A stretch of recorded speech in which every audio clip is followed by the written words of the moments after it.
เอาสบายดีพี่น้องมาพาพี่น้องเบิ่งปลาอีกวันนี้โอ้ปลาปึงหน่อยปลาปึงกับปลาหยาด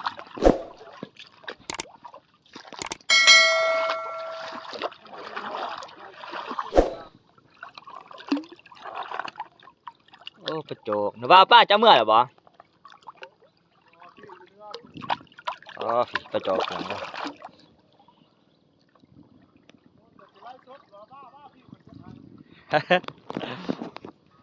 คือเบิ่งปลาอยู่นี่ครับพี่น้องเลย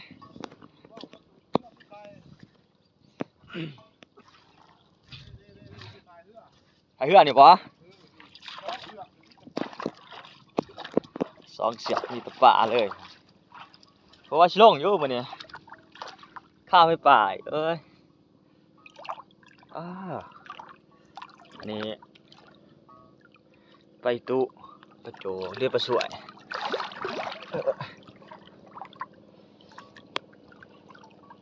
โอ้ปลาสวย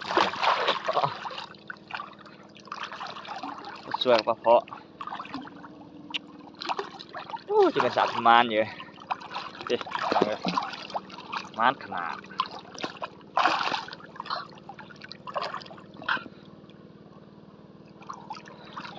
ปลาเพาะปลาสวยปลาโจกปลาอีตุพูดได้แล้วจะได้ขนาดอยู่เรือกับแม่นบ่ฮะ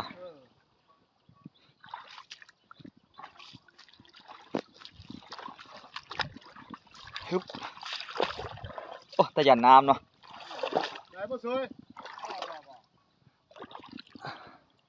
โอ้ทีนี้ไปไกลขนาด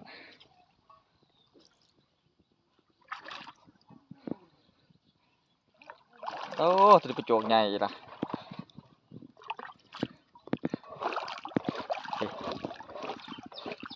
ไม่ได้6-7 โตหรอบ่7 โตเลยเนาะ6 โตบ่ปลาโจกใหญ่ขนาดนี้ตาซอยด้วยนะปุ่นเจ้าของป่าเพิ่นว่าม่องมานเพิ่น ได้ทั้งปลาสวยปลาโจกปลาเพาะตัวบึงใหญ่เพิ่นได้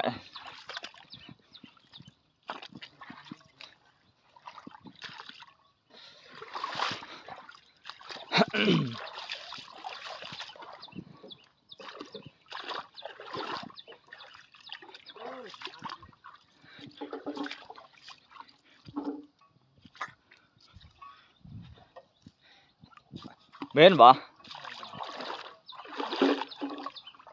ตัวนี้ของเจ้าบ่ตัวนี้ว่าตัวปลาเพาะอันเด้ตัวนั้นเขาจะมาซ้องอันบ่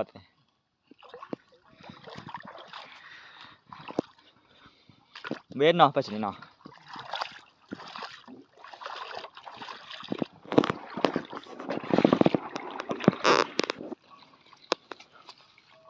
ปลาเพาะกับปลาปึงหน่อย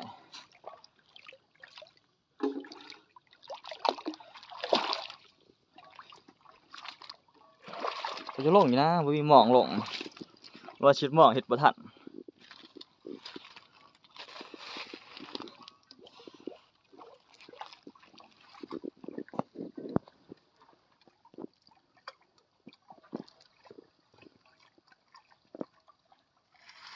เกี่ยมออกละ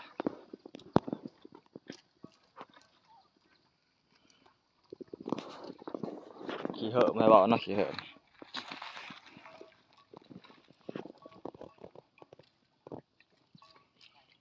แตกมาแล้วพี่น้องเอ้ยยินว่าคำมานกับหอลงมาอีกมองซะนะ10 เซนเดี๋ยวเลี้ยงอยู่10 เซนลองละ3ลองละ4ลอง3ลอง4ผู้ละ3คนผู้ละ2คนว้ายถ้าชุล่มแล้วได้นี่อ้าวพระเจ้าสรุปพระเจ้าก่อนเอาลุงเอียงว่ามือเอาหม่องบ่ทันได้ลุงเอียง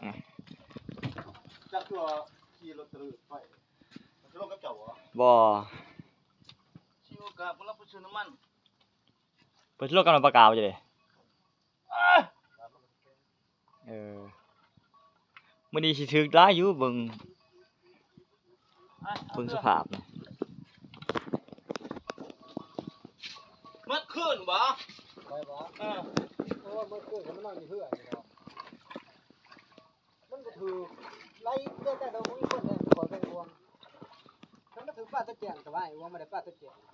กลางคืนบ่ได้ เดี๋ยวต้อแจ้งก็คืนหันอึดนอนซื่อๆนะกลางคืน จะล มัน งนอนข้างๆมุกดีกว่าแล้วครับ ผู้ได้สิเป็นหมอหั่น โอ้ย เสื้อส้มบ่ ยังคนหมอเก่าเป็นเนื้อซื้อมือเขาบ่ เนี่ยเดี๋ยวซิ่งบ่ได้แล้วซิ่งเป็นหมอบ่ได้ บ่ได้แหละ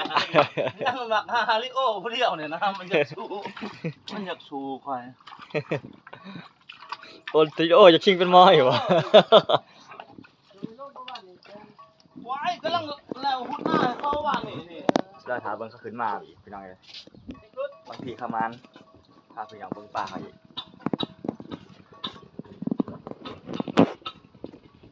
ไปคงลูกมันกันว่า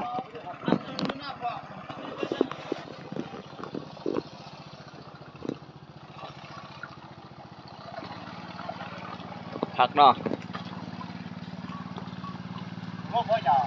บ่ได้ลงมื้อนี้ว่านี่ลงแล้วบ่ได้เปิดมือคอยลงแล้วบ่ได้นะประมาณช่วงนี้อ้าวขึ้นมาแล้ววันนี้เห็นบ่แกงเรือโอ้อะไรมึงใหญ่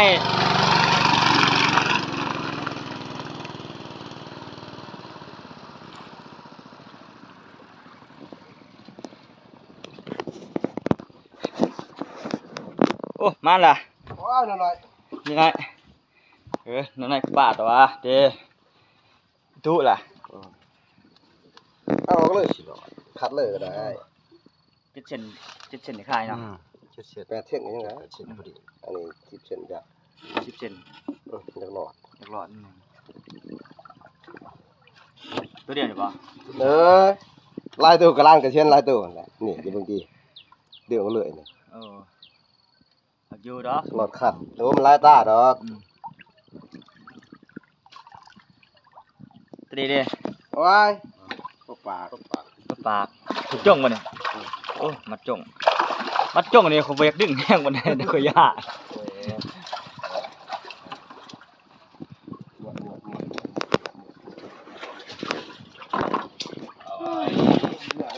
มีเพิ่นมามีปูนมันขอลงกันนะเว้นได้เห็นมันเถอะ โอ้ยก็หมด คือนี่จะว่าจะกล้องจัง นั้นมื้อก็วัน บ่เขาลงว่านี่มองใหญ่หลายนะมันบ่ถือ ไอ้งง3ช่องรองนี่ตัวเดียวตัวน้อยๆคือตัวขำ อ่า คือเมื่อมาไล่มาอีกบ่เห็นช่องรองบ่เห็นมีแต่เจิดจังหวะ